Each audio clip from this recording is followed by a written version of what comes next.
enhanced for loop is you can loop without explicitly specifying the index. So indexed for loop syntax is as follows: for, and then define a variable which is the type of the collection. Here the collection is array list.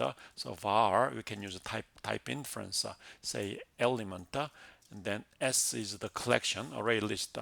Then this is syntax, so defining a variable which to hold the element one at a time, colon, and then any collection, array list or array. Then out.println s, so e. So you receive from collection s one by one into e, and then you print the value. So if I run, the same result comes. Let me extend a little bit more. Let's define an integer array, int array, new int, and then let's give us some initial value, the like. So initialized there, and then using enhanced for loop for var I, which is integer now, and then int array is specified, then system.out.println I, then we print one by one. So as I run the program, you can see that that's done. And then here, what you need to remember is that for each element from this collection, here is array, you just get a copy from the array into this variable I as you define. So the first iteration, 0 is copied into I, and then the next iteration, 1 is copied into I, and so on.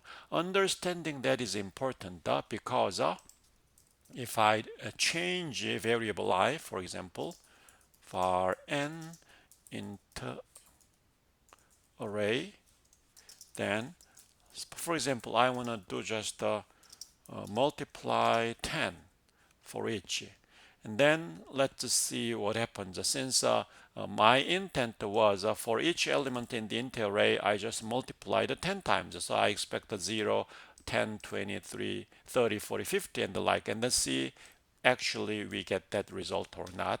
So if I run it, I don't get multiplied by 10, but the original one. That's the key thing you need to understand.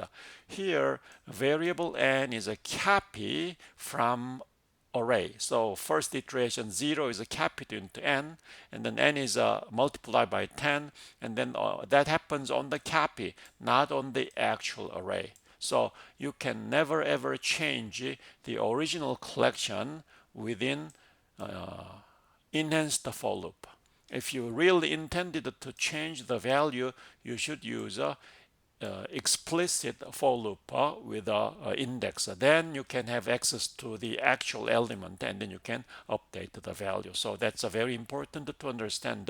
If you use enhanced for loop, it is only for reading the data. You can never ever change the actual value in the collection array or array list.